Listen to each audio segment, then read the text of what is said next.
everybody. Hi, friends. Well, from gorgeous springtime in Salt Lake City, Utah. It's Thank God I'm Atheist. The podcast. I'm Frank Feldman. And I'm Dan Beecher. And coming up today, Dan, on the second half of the show, we're going to be talking about life and death and kooky ideas. And wacky beliefs and how to deal with them. Ooh, doggy. Oh, man. There's some dicey believing out there. It's a rough world. And a lot of us bang up against it in the person of a loved one. And yeah. And then it gets weird. Yeah. Don't make it weird, guys. Oh, no. Yeah. just be nice. Be good. All right. Well, Dan. Yeah. There's a new message coming out from the Church of England. They want everybody to know that it's okay to be single. It's okay. Because Jesus was single. This is literally their message. This is from a report that was commissioned by the Most Reverend Justin Welby and the Most Reverend Stephen Cottrell. They are the Archbishops of Canterbury and York, respectively. Yeah, the number one and number two, I believe, in that organization. In the Church of England. This is from the report, like I said. Jesus' own singleness should ensure that the Church of England celebrates singleness. We have an amazing opportunity to reimagine a diverse society in which all families and loving relationships are valued and strengthened, promoting the stability that enables us all to thrive in a variety of family constellations, including being single. Can you imagine living a life so tied into one vision for humanity that the thought of just not being partnered, you have to walk your brain through, could that possibly be acceptable? Yeah. Is it okay? Yeah. I mean, that's where they're at. And it's really telling. The report also says living alone does not make someone lonely or isolated, especially if people are well supported and connected. The report also calls for more suitable social housing to be made available for single people who need a place to live after separation, divorce, or serving a prison sentence. Oh, my goodness. Well, you know what? I love it, though. After divorce or a prison sentence. Or, they go to jail, probably need a place to live. Yeah. Plenty of people come out of prison also still married. Yeah, that's true. Right? I do think, I think that this is actually stupidly, it shouldn't be, but this is actually a very important message for them to be. No, I agree. It's easy to make fun of also because they're sort of just oh yeah, Jesus was single. It's yeah. So, it's like this big revelation for them. Listen, guys, I don't want to blow your mind, but it might actually be okay not to have a partner.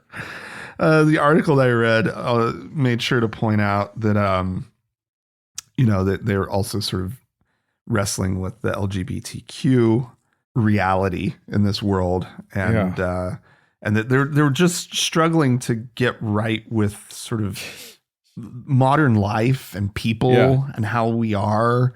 And the fact that they still couldn't, while they made an apology to the gay community for not supporting gay marriage or for being so mean in the past that they still couldn't support gay marriage or something like that. Yeah. It's just okay, well, I'm sure the single people are lining up as well. Yeah. Thanks to your warm embrace, Church of England. Yeah. It's just, wow. It's just when people just going about their daily lives, just deedly doing their way through their lives, and you have to go, oh my God, I got to wrap my head around this. And we better come up with a statement saying that we're okay with you. You're okay. I love the idea that they're still wrestling with the gay. Stop wrestling. Just you're okay. It's okay. Nobody else is, well, I guess Lots of people. Here's the deal. Nobody else is wrestling with it. Everybody's already made up their mind. Right. Yeah. And there's the old Church of England. Just I like, suppose we should don't appreciate the wrestle. We should be like, thank you for not just having decided that it's wrong. Yeah. Like, thanks for for like acknowledging that there's a wrestle to be had. But oh my God, this is an easy one. The wrestle's just starting to seem a little dated. A little It's quaint. so dated. A little quaint, just like the C of E itself, I suppose. Right. Like the institution itself, it feels anachronistic just as a concept. Yeah, indeed. Oh my God. Well, congratulations, single people. There's another group that says you're okay. So there you go. There's a new musical coming out, Frank. Oh, really? I love musicals. I hope you're excited about it. Okay. It's written by a teenager, actually. Well, Really? she's not a teenager anymore. Okay. But she was when she wrote it. A nice homeschool Texas girl Oh, no. by the name of Anna Miriam Brown, Okay. who didn't even know how to play piano, but felt called. The story is that she was feeling she was getting over some heat stroke on a mission trip in Kenya, and a friend played the Hamilton album for her, and she suddenly felt called to write a Jesus musical. Some of my best ideas have come when I had heat stroke, though, Dan. So I totally get It this. is. Like, One wonders how many times Jesus has spoken to the heat stroked of the world.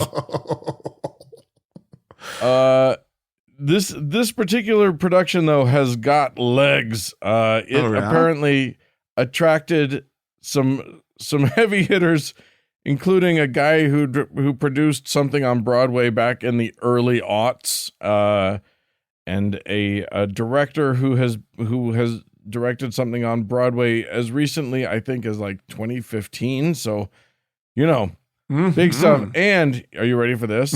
Yeah. Some of the show's producers, the Duck Dynasty guys. No kidding. So the venue that they've decided on is actually a big sort of in the style of Greg Locke. It's a giant tent. Wow. The heated and air conditioned as appropriate. Okay. So how are the reviews? Like, is it attracting much buzz? Well, I'm guessing yes, because everything that has Jesus in the title and has this much money backing it is quickly gets a lot of attention in the South, especially. They apparently raised $7.5 million for the damn thing. What? So it's happening. It's legit. It's real. I've never been in a production that had $7 million behind it. No, I couldn't even raise $1,500 on on GoFundMe or whatever. GoFundMe for a short film. So yeah. Wow. All right. So anyway, it is the story of Jesus. That's one we've never heard before. So wholly original retelling. I actually went and listened to some of the music from it, and it's not bad music. It's just, I mean, this young woman is apparently very talented, and of course, people who really know what they're doing are now stepping in and filling out orchestrations and that sort of thing. But yeah, I mean, Hamilton, it ain't. I'll say that. But also, God, if ever there was a story that doesn't need another retelling, there's already even musicals about it. Why do we need a whole nother one? Yeah, but were they inspired by heat stroke, Dan? Right. That is a Sorry. good question. One of the producers, he's the one who did a Broadway show back in 2003 or whatever.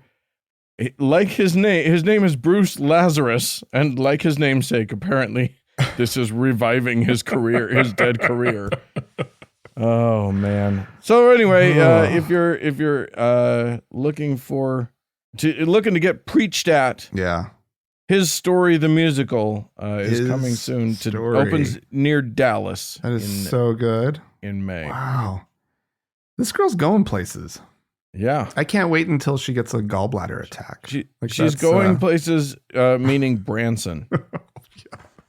That's funny. All right. Oh, Dan, are you familiar with the topic of dark skies? The idea of dark skies? Like places where there's not a lot of man-made light so that you can see more stars? Yeah. Yeah. It's kind of, there's a little, like you can actually go online and you can find, you can search for like dark sky places to go. Yeah. And do stargazing and whatnot. And here in Utah, we've got tons of dark skies. Yeah. And one county, Wasatch County, which is where Heber City is, Dan. Sure. So for those who don't know, that's sort of south of Park City. That might be the best way to orient yourself if you know where that is. A mountainous area. Mountainous area. It's the Wasatch Back, they call it. So we're on the Wasatch front. That sounds dirty. But anyways, that is what they call it. This surprised me. Wasatch County, rather, has some very friendly lighting code to sort of the dark skies concept.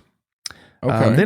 They haven't historically regulated like residential, but in commercial settings, like they had rules that you couldn't uplight anything. Right. Right. All the lights at night need to illumination be pointed down. Had to point down. And while the area was largely rural and kind of just a small mountain town vibe, that was enough. But as the area has grown, it's they've started to realize that they probably need to do some more work on their dark skies ordinance, and especially now that the Church of Jesus Christ of Latter-day Saints is building a temple in Heber, and they do nothing but uplighting on their temples. It's literally the entirety of their aesthetic. Yeah, they make those things shine. They want them to glow at night. They want them highly visible. And the church, the Mormons, wanted nothing to do with this zoning ordinance. No. And to be clear, that county is heavily Mormon. Yeah. And so they requested that the code be amended to allow for their fucking lighting scheme. Mm-hmm. And of course, the county capitulated. They did do some decent work on sort of, it's clear that they were like, well, if we're getting rid of our prohibition on uplighting, we're going to do some other stuff. And so they've added there's now a curfew. Lights have to be shut off after a certain time. That's great.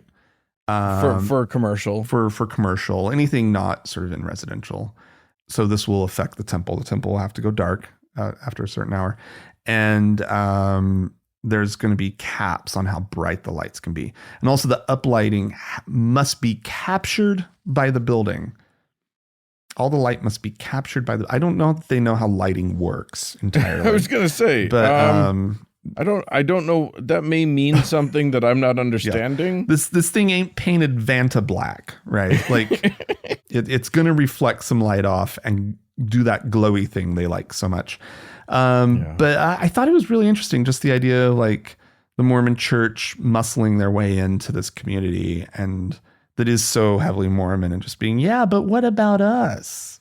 Right. Your little code here is getting in. Like, couldn't they just get creative with their lighting? They've got so much money. Do you know who you're talking about? They can't get creative about literally anything. They are the least creative group. I mean, unless you need to do a road show. Yeah. At which point they are That's just amazing. It's a inside reference right there. But yeah, so it'll be interesting to see how much light pollution this thing does contribute in an area where you can still see the Milky Way with no problem. Yeah. Right, at night. And it's actually stunning. You know, we city dwellers kind of forget sometimes how amazing the night sky can look. Yeah. And then you catch it when you're out in the wilderness, and holy shit, it is a different experience. Yeah. Yeah, it's a moment for, like, it inspires awe. And I know when I've gone out meteor watching, right? Mm-hmm. Like, that's such a great time because you're just staring at the sky for, a couple hours. Yeah. And it's just wild. Some of these places that we have that you can just go, and it's just the stars are just like right there. Yeah. And too bad about the ones that are falling down. I know. And too bad about poor Heber. Oh. Like, they're going to lose out because of a super bright Mormon temple. Now the awe will be inspired by the beautiful temple. The Mormons are just like, how dare you look at the sky? Yeah. That's not where you get awe. You get awe from our bad architecture. That's where awe comes from. Oh, and it's so bad. Ugh. It's so bad. And the more we progress through time, the worse it gets. I don't know what they're doing, but they are on a very bad downward trajectory that way. All right. We're going to keep it Mormon here. Oh, all right. But we're going to move to Riverside, California, where a lawsuit has gone through that has had a much better outcome than the one that we've been talking about in Arizona. Similar setup. So trigger warning, we are going to be talking a little bit about molestation by family members. This is about a woman who was molested for literal years by her stepfather from age 5 until she was 14, and went to her bishop, her church leaders, multiple times and told them about this, and was given the brush off, was told to forgive, which is cruel. God. Was told, that she needs to just pray about it, was told everything but what she needed to be told, which is, we're going to do something to stop this. Right. She eventually went to her high school or junior high coach. I think it was her high school basketball coach.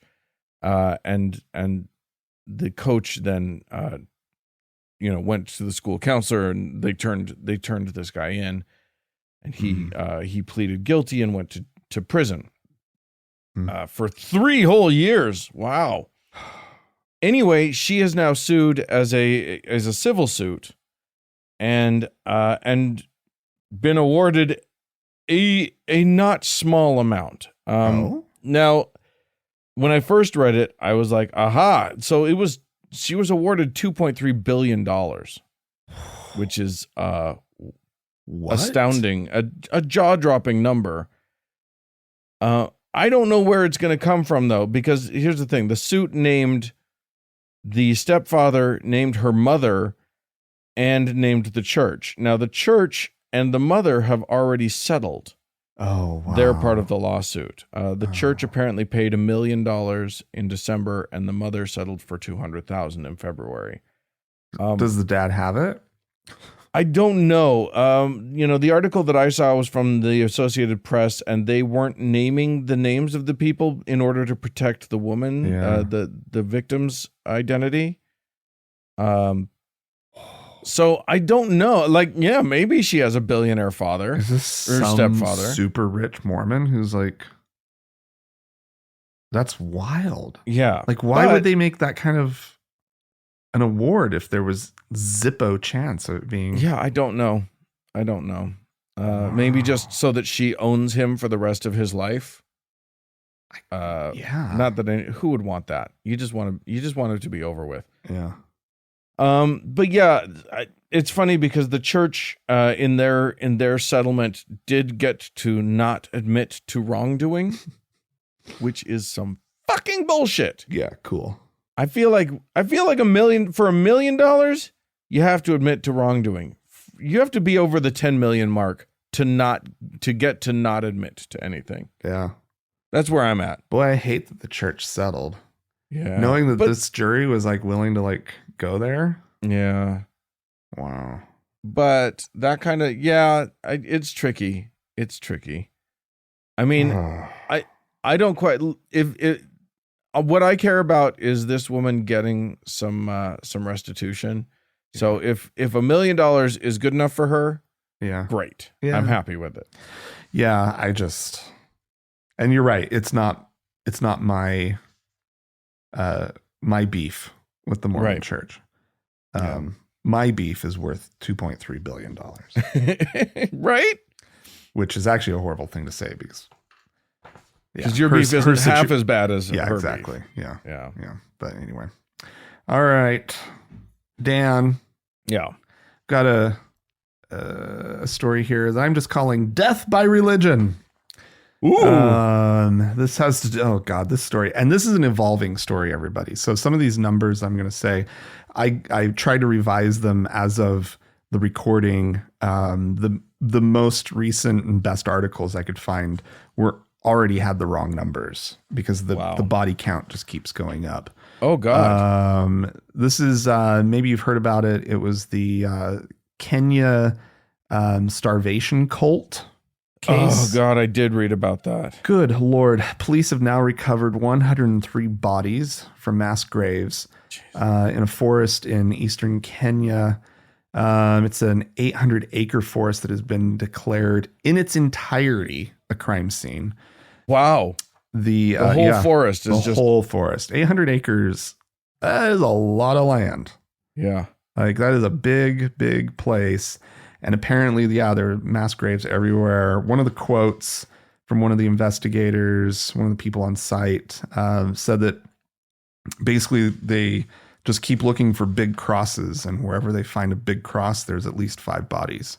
Oh, God. So just to back up a little bit, this is the cult leader. His name is Paul Mackenzie Nthege. Is my best guess is how to say his last name. Nthege. I'm just going to assume you nailed it. I think I did. I mean, for crying out loud, Paul Mackenzie. Right. And then you throw that at me. Anyway, I bet I'm not that far off, but I'm not going to obsess about the name. Good. Let's see. He's been arrested. Okay. And so he himself didn't starve to death. No. He told people to starve to death as a way of meeting Jesus. Oh, you starve to death, you meet Jesus, is what he's saying. He is the founder, I believe he's the founder of the Good News International Church. Hey, I got some good news for you guys. I feel like his definition of good news and mine might differ a little. No kidding. Nthege was seen shouting, "Praise Jesus," as he was escorted by police following his arrest. This is his own lawyer says the court is of the opinion that he might interfere with the investigations. What? And so they've whisked him away from the scene. Now this. So I said 103 bodies have been found as of us recording. As of us recording, 253 people are 259 people are considered missing. Oh. So yes, that number is going to go up. Of that 259, 130 of them are children. There's recounts of whole families being found in one grave, parents and children. So this is from the Kenyan Interior Minister, and out of just respect for these people, I'm not. Do I say their name? Do I butcher their name, Dan? The minister. This is the minister His name is, he's the interior minister, right? So a government official. Kathuri Kindiki. Okay. And he says, and I love this, he says, the purported use of the Bible to kill people, to cause widespread massacre of innocent civilians cannot be tolerated. I just like that he's being clear. This is religion. You cannot just go out and use whatever you want, find some weird justification in the Bible somewhere. And Right. I feel like an American investigator of some similar incident wouldn't be so quite as direct about, hey, here's the thing, you though. can't use the Bible to kill people. What he doesn't say, and what none of the believers will ever admit, is look at how easy it is to use this fucking book to convince people to literally starve themselves to death. Yeah. That can't be a healthy book. Yeah, there you go. I'm fine with that. I don't know. It's when it also goes to show that people are just desperate. You know what I mean? There are people who are in such a bad way, either emotionally or, sort of if economically or whatever, that they will do insane things to feel a sense of hope. Yeah. Including starving themselves. I guess there is some good news here. 34 people have been rescued since the graves were discovered just last week, I believe. And hopefully that number goes up. I don't know if that one will. Yeah, you think about other incidents, like Jonestown, right? Yeah. Where the phrase drinking the Kool-Aid comes from because they poisoned themselves with laced Kool-Aid. Or Heaven's Gate or whatever. Yeah, and it's just like I don't know how to wrap my head around it. I don't know, you're talking about people's, what situation they must be in. Yeah, but also this propensity to believe and to get caught up in a culture, right? And in a group where the group think, you start going along with the crazy shit that's going on around you. Well, and it never starts crazy. So exactly. Yeah. It starts really cool. Yeah. It's this amazing thing. And you're like, oh man, I'm part of something interesting and neat. Yeah. And then it just starts devolving from there.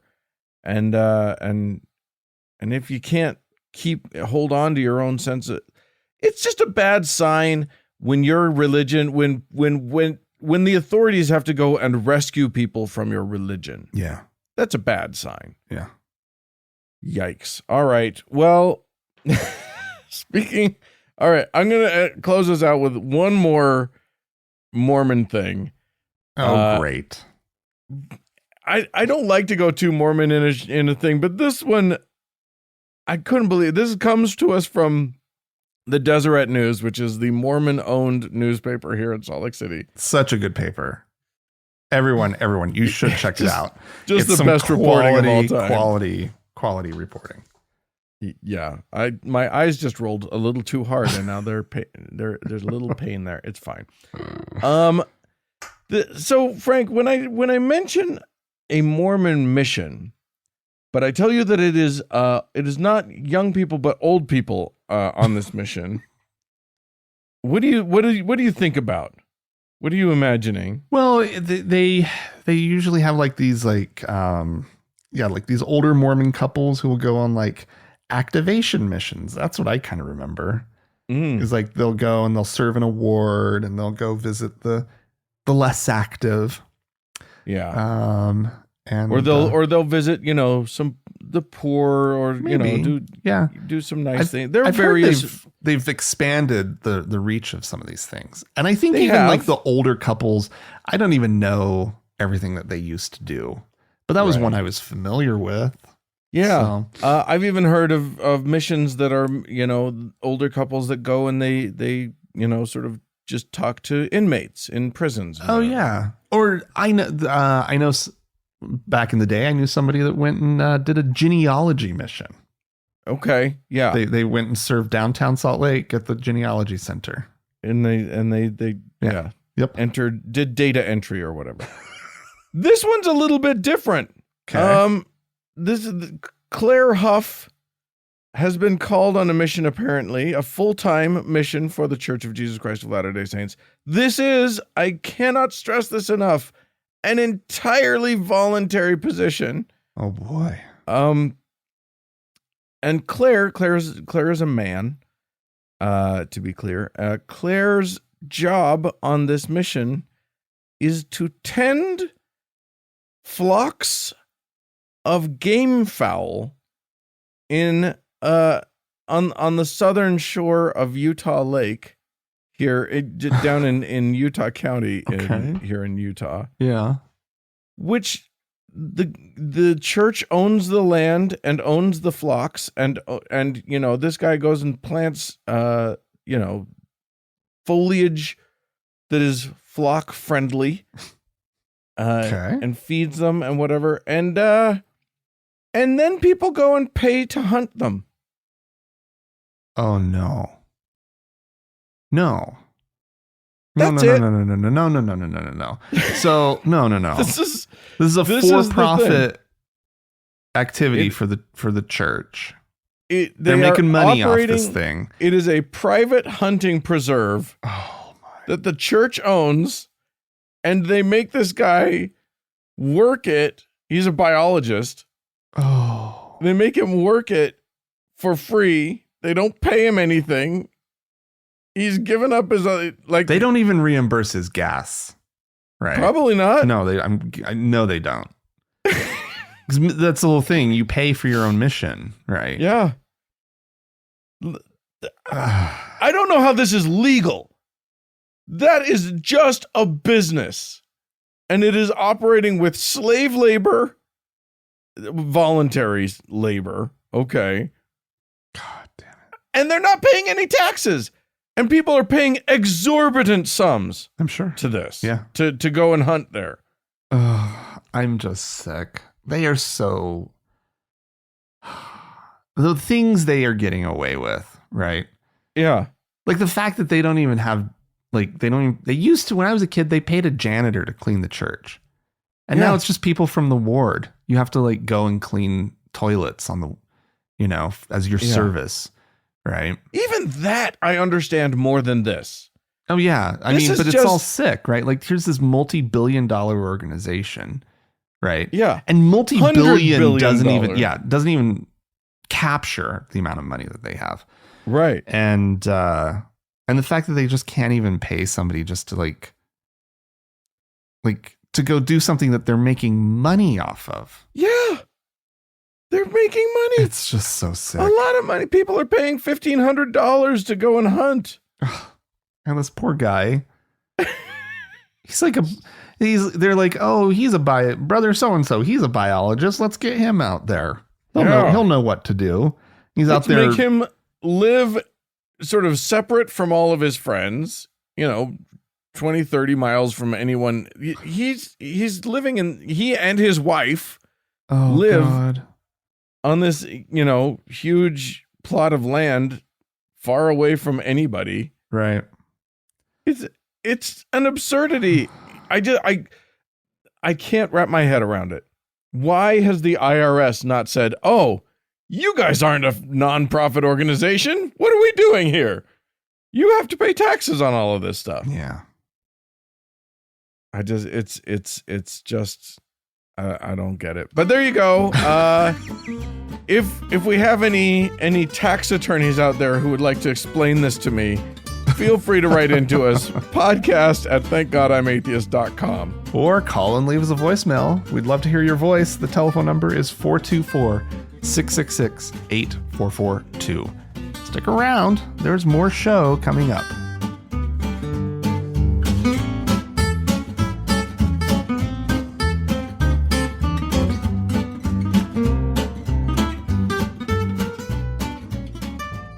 Well, Frank.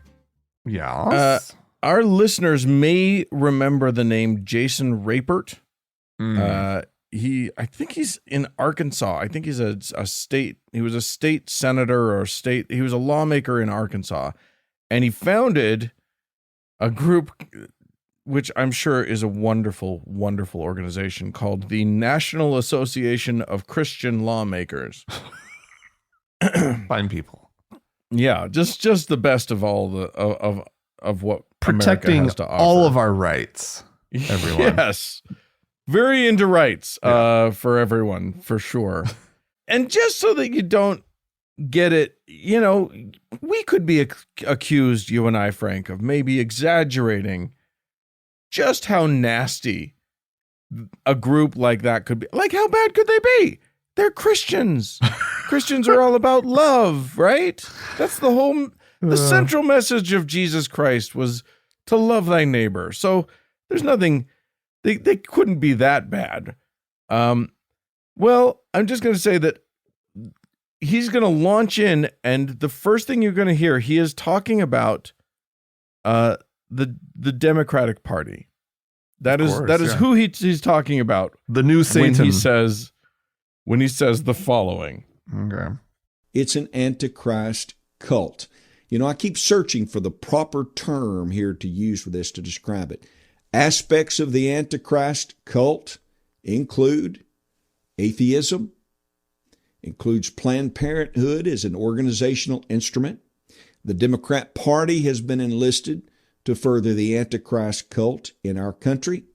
The Satanic Temple, the Satanic Church, all of these entities undermine the Word of God, the power and the story of creation, and what is normal. And it is a cult, and it has taken hold in this country. We've seen it. But I believe that it can be cast down, and I believe that it can be overcome by the power of the Holy Spirit in our nation, the power of the Holy Ghost that resides in believers. We've been given power in the name of Jesus. We speak to this Antichrist cult in the name of Jesus and command it to let loose and be brought down and be cast into the sea in our country. Let loose of our people, let loose of our schools, let loose of our universities, let loose of our churches. Be gone from our government in the name of Jesus. Did it work? Here's the thing. Yeah. If he was truly a man of faith, and if he genuinely believed the bullshit that was vomiting out of his mouth, he could just leave it at that. He could just pray about it and rely on the power of God to stop us. Right. That seems reasonable. Don't do things. Stop doing things and just pray it away. It should work. How powerful is your God anyway? Right. If you can't get rid of Democrats with just prayer, honestly, just stop conniving. That's all I want. Anyway, so that's what we're up against. You'll recall, I think he's especially butthurt because he was the one who was kind of defeated by the Satanic Temple when he wanted to put up. He got his 10 Commandments monument up. Right. And then it wasn't even the Satanic Temple that got it down again. It was a crazy Christian that drove his car into it. You remember all that? Yeah, that was fun. Yeah. That was nutty. Oy, oy, oy. I think that was him. I'm not 100% sure. Anyway, I'm not gonna waste my time looking it up. So let's move on. We had some folks write into us. So I'll launch into that. Graham wrote into us to say, hey, Frank and Dan, I'm a couple weeks late, but let me just throw this little anecdote into your discussion about Muslim timekeeping devices and electronic versions of the call to prayer. We had a lot of response to that story. Well, it's a great story. Because none of us want to hear that goddamn thing hollering at 5 a.m. It touches a nerve.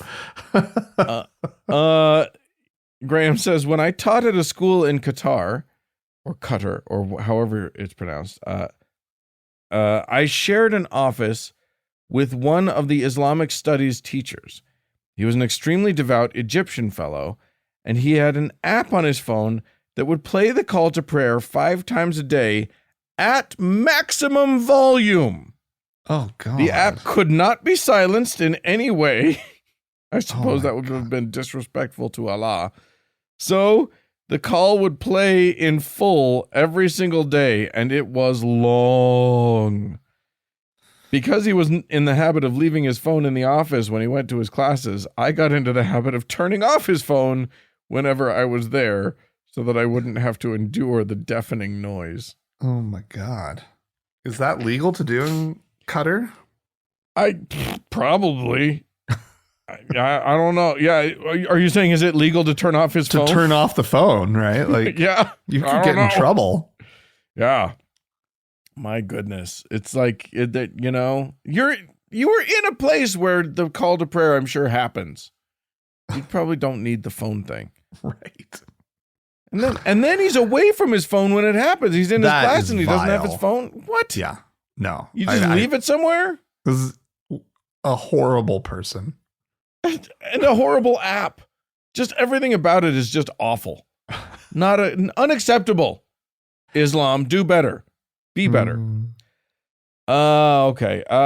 Chris wrote in to say, hey, Frank and Dan, I became a big fan of your podcast over the last few months, but for the second time, I've heard you mispronounce the name of a religious group. Oh. It says Sikhs. I purposefully sort of placed my vowel in the middle there. Are an ethno-religious group from the Punjab region of India. Outside of India, they are most numerous in Canada, where I am located. And I have the good fortune to make friends with members of the community. The word S-I-K-H is pronounced Sikh, not sick. As you can imagine, no one wants to be called sick. Anyway, here's what I wanted to get to with Chris and this pronunciation thing. There are many people online and elsewhere who have asked people to pronounce it sick. Because that's the pronunciation in the Punjab region, right? Yeah. Or the Punjabi pronunciation, right? So, I think what I'm calling for is that there isn't a correct way for an English speaker to pronounce that word. If you're in the vicinity of a person who is of that origin and who has a preferred pronunciation, I would honor that. However that person wants me to pronounce the name of their group, I will do it. But we're not mispronouncing it. We are pronouncing it in the way that we've been asked to pronounce it by other members of that community. Right. So if members of that community have asked you to pronounce it Sikh, not sick, by all means, yeah. But we're not getting that out of nowhere. We have actually dug into it and tried to come up with what we think with what is the best way for us to pronounce it, and having talked to members of the community. Yeah. So it's not easy. I don't know. There's no easy, right and wrong on that question. But I do appreciate when people write in to try and give us some information. Yeah, of course. No, and I did a quick double check online, and you find both pronunciations as sort of suggested pronunciations. Right. And, but I did find yet another person who was like, no, I'm a member of this community and our preferred is sick. So I was like, okay, fine. That's good enough for me. But Sikh, sick, whatever. Yeah. Just don't call them late for dinner. Brad wrote in to say, hey, Frank and Dan, I'm writing in response to this week's podcast episode, which featured your interview with Dr. Dan McClellan and talking about the launch of the Data Over Dogma podcast. I was excited for the new podcast and went to read about Dan's new co-host, and that's when I learned that he is, at least as far as I can tell, an active Mormon and was for a long time employed by the LDS Church. Being an ex-Mo myself, this gives me great pause. I haven't listened to the new show, and I'm not on TikTok, so I fully admit my ignorance on his expressed opinions. But I'd have a lot of trouble accepting explanations of what the Bible actually says from someone who may at any point feel compelled to align it with the LDS worldview. I wish your interview with Dr. McClellan had at least touched on this issue, because it's pushing me away from the new show. Am I overreacting here? If so, why? I wanted to read that because it is a grave oversight that we didn't talk about that on the interview. That is a very interesting feature and or bug of the new podcast. He is an active and believing member of the Mormon Church. That is true. And that is part of what makes him so fascinating to me, because so much of his content flies directly in the face of the beliefs of his church. And he's willing to do that. It's one of the things that I found most interesting about him. It's why I ended up becoming friends with him in the first place, was just because I literally kept, like, when I first started watching his content on TikTok, I couldn't tell. I thought he was probably an atheist, but I couldn't tell what his beliefs were. And when I found out he was Mormon, I was like, what the fuck are you talking about? So yeah, I mean, I don't know. What are your thoughts, Frank, on the idea that of getting good, unbiased scholarship from a believer? I mean, it's the whole question of, personal bias, period, right? Like, if you are looking for something that's just, like, I think, I don't know that anybody can tackle these kind of topics completely 100% unbiasedly, right? Like, right. we can work to kind of push those biases away and try to, like, maybe even make sure that we're identifying them so that when they do rear their ugly head, we can confront them and ask the kinds of questions that you need to ask at that point. Right. But yeah, like we all have, like, it is good to know where somebody's coming from, right? So that you Indeed. can then check that against your own biases. Right. And be like, okay, well, I don't know that I can trust that person because of X, Y, or Z. And then that's okay. That's your situation then. But as far as, like, can somebody be a good scholar while being really close to a topic? Yeah, of course. I think it's interesting. I think one of the, here's what I would say. I'm there. So that I don't have that bias, that particular bias. I have my own set of biases. Uh-huh. And those are going to inform how I approach the topics. But there's that. The other thing that I would say is, it won't hurt you to hear,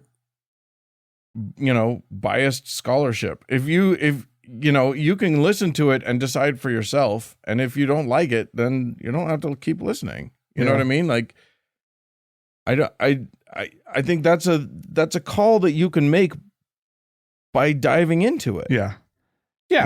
But I definitely hear the concern, right? I do too. Yeah. I would not be attracted to if I just read about it on paper, I would not be attracted to a podcast about the Bible by believers. Because 99% of my experience with believers talking about the Bible has been devotional, has been, where they're using the Bible and they're interpreting it through the lens of devotion, of faith promotion or whatever. Mm-hmm. That is definitely not what our show is, at least from my perspective. But I'm happy to be told that, if someone listens and doesn't like it, that's fine. That, it's definitely not for everybody. Not everybody wants to listen to a podcast about the Bible. I understand that. So anyway, I trust Dan's scholarship. Personally, I have been exposed to a lot of it. I have had long, in-depth discussions with him, and I trust him to be one of the most clear-eyed scholars I've ever met. And it's been shocking for me. And I can tell you that on the first few episodes, we've discussed God having a wife. We've discussed child sacrifice in the name of Yahweh. We've discussed, contradictions in the Bible and a whole bunch of things. And he has not flinched from any of it. We've got one. We just recorded one. It'll come out whenever it comes out, and probably in a few weeks. We're a few weeks ahead of the curve. But we just recorded one that was about the time in the Bible where Yahweh actually loses a battle, basically to another god. Wow. So I mean, I think he pisses off more Mormons than like him. So if nothing else, that might intrigue you. Well, all right. There you go. We have some folks to thank, and I'm going to launch us into it. We got a bunch of people on the PayPal side of things today. Our first person is anonymous, wishes to remain anonymous, but they will know that they are now granted. We're going to say that they're a priest in our priesthood. Nice. So, congratulations on that. Way to get some magic powers for yourself. Get the priesthood. Yeah. Thanks also to Shane, who is a deacon now. Very nice. Very good. With the one-time donation, and to Steve, who is also a deacon. We thank you guys so much for your lovely contributions. Pass that bread, guys. Yeah, exactly. And if you deep cuts, man, Mormon deep cuts. Here we go. Everybody's got magic powers. The power to pass bread around is a magic power in Mormonism. Just deal with it. If you would like to become a donor to our little program, we would sure appreciate it. You can just go to thankgodimatheist.com and click on the support tab. And then there's a little thing on the right-hand side that's about Patreon. You can become a per episode donor. Or on the left, you can find some ways on PayPal, and it all goes to us, and it just helps to keep our show chugging. So we appreciate it, and we have one more person to thank, I believe. Frank. We do indeed, Dan. Gerlany, our top you didn't even donor. There you go. Our Lord and Savior. Peace be upon you. Yes, indeed. Thanks so much. More show coming up.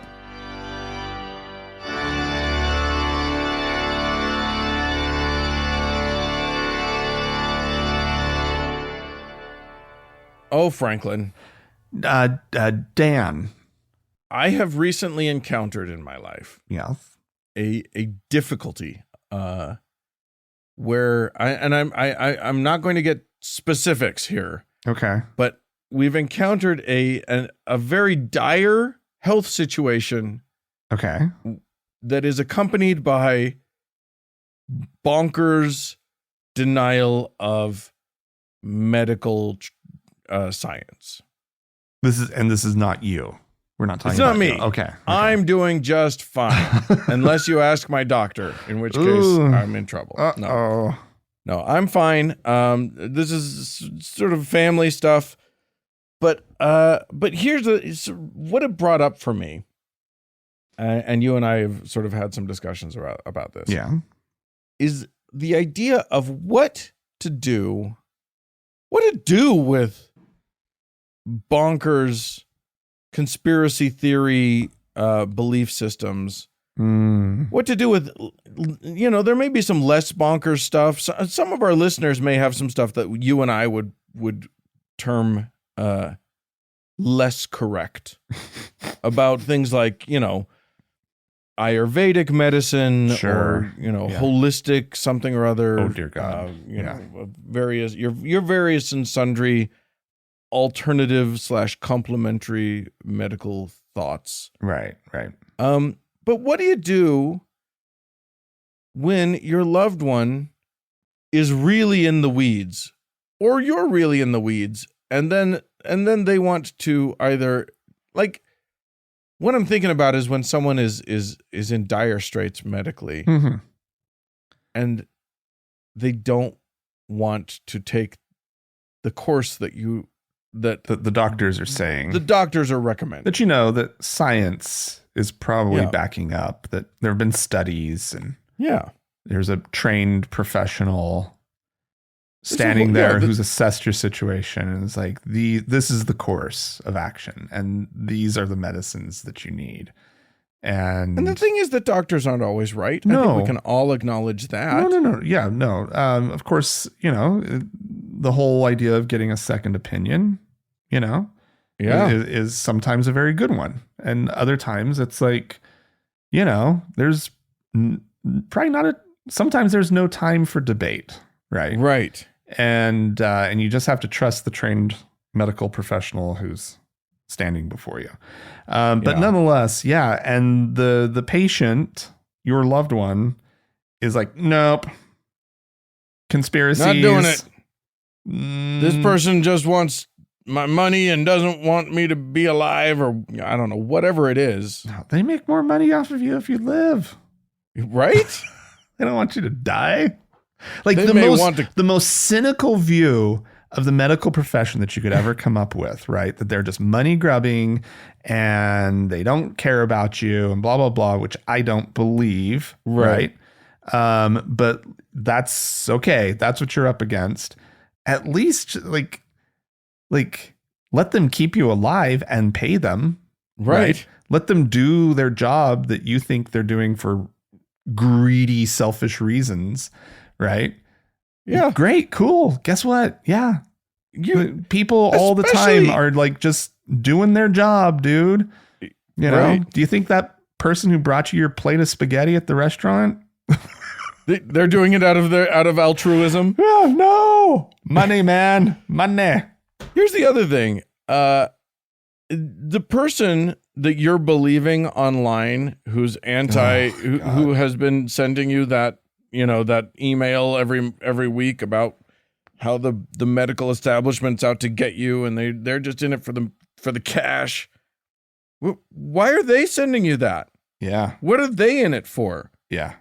Isn't that The goodness of their hearts? Yeah. Isn't that the crazy thing is how willing people are just to go along with somebody like that who does have demonstrable, Profit motive. Yeah. It's so hard. And that's, in your daily life, as you go sort of about your business, that's tricky. When you've got a family member who's got some wackadoo belief system, it's hard. But when their real life is at stake, Yeah. when suddenly, the shit hits the fan and there's real consequences hanging in the balance, Yeah. it becomes quite a bit of a do. It becomes a bit of a kerfuffle. Yeah. So you're kind of close to a situation like this right now. Like what's your perspective, Dan? Like what do you, Well, you were talking a lot about sort of, I don't want to put words in your mouth, but like sort of compassion and having like, meeting the person where they're at basically.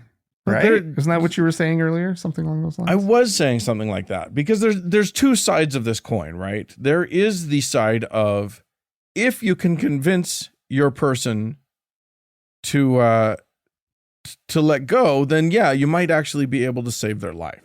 If you can convince them that, just do it for me or whatever you need to say to them to get them on board, that might be worth it, But on the flip side, there is the risk when someone identifies their identity with a system of beliefs, whether it's their religion or, their anti-vax stance or whatever. By challenging that, by going up against it, you're going to run the risk of alienating yourself from them and possibly in the time when they most need support. Yeah. So there is a tricky balance to walk where you need to decide for yourself, is it worth it to fight this person and try and knock some sense into them, potentially risking your relationship with them? Or can we, there's also an okayness to letting them, knowing that they're damaging themselves, that they're hurting themselves, that they may even kill themselves, letting them have the thing that makes them feel okay in the world, and maintaining a relationship with them, staying in relationship with them. That's some dicey shit. I just don't, it's such a hard balance to have. I do think that one of the things that we need to realize in this world is that because we think we have the answer doesn't mean that we need to impose it on other people.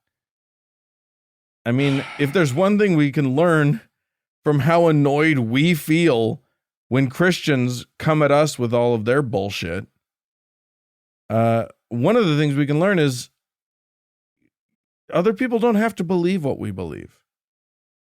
And that can actually be okay, even if it has more dire consequences than we'd like. Right. Now, if it's affecting, like, what I'm not talking about is those moments when someone else's belief system is so wacky and they're trying to impose, they're trying to indoctrinate your kids with it while you're not there or whatever. Like, there's harm being done to other people in that situation. What I'm talking about is just a person who the harm, if there's harm, it will hit them only. Because they're refusing medicine or treatment or Right. whatever is kind of the scenario. Okay. Yeah. Yeah. What are your thoughts? This is not exactly that, but I was kind of thinking through a scenario of, one of my parents on their deathbed, potentially wanting me to pray with them or whatever. Sure. And like, how far do you go to stay true to yourself? Yeah. Right. And do you let them die with having maybe a little hope that you'll come around? Oh, he prayed with me finally after all these years or whatnot. Right. Or he's going to be okay. Or do you just say, Mom, no, right? Yeah. You can have somebody else come in here and do that. Like I don't know that you would say it exactly like this, but like, I need you to die knowing me. Yeah. Or accept it can, like, whatever fucked up relationship we have, like, let's die with that, Mom. Yeah. Rather than some diluted like idea. But then at the same, because like if I thought that there was some consciousness that was going to continue on, maybe some act of, I don't know, it's all pretty cold, but I don't know. Like, I think that you have to be true to who you are in those situations. I haven't been through that situation, but like, I think I would go into it wanting to be true to myself and true to the reality of the, like, of who we all are in this room. Right. Yeah. And, you don't have to accept, you don't have to, I guess, decide to take that medicine that we all know is going to help you. But, like, me sitting here and encouraging you to do it, it's because I love you. Right. Right. Like, you make your own call, but I'm not going to stop telling you to take your goddamn medicine. Right. Right. Like, you got another thing coming if you think I'm going to stop trying to save your life. Right. Like, that feels like that works too. Yeah. Right. Like, I don't know that we have to, like, just get all like, oh, well, okay, Dad doesn't want to take his medicine, everybody. Right? Like, I guess we'll just let him be crazy and die. Right. Well, I mean, here's the thing. What you just proposed is not let him be crazy and die. What you proposed is being clear about your position. Mm-hmm. But I think that there's a compassionate way to do that. There's a way that says, Dad, you're scaring, Dad or whomever. Right. You're really scaring me, and I don't want you to die. Mm-hmm. And maybe we can have a discussion about why I believe the way I believe and why you believe the way you believe. And I want you to feel heard, and I want to hear you, and I want you to hear me. And, and why I think that medicine is the right way to go for you. But in the end, I recognize that this is your decision to make. And that, I don't know. I think like, middle ground might be the answer. I just think it's hard. Like if somebody was like, I'm not taking, I don't want to go through this. I'm ready. Right. Like I'm not going to take the medicine. Right. Because I'm not going to, I'm just ready to go. I can respect that. Right. That's a different, because that's a different it's clear eyed. Right. Yeah. I'm not taking this medicine because of X, Y, or Z dumb conspiracies, theory. Right. I just can't respect it.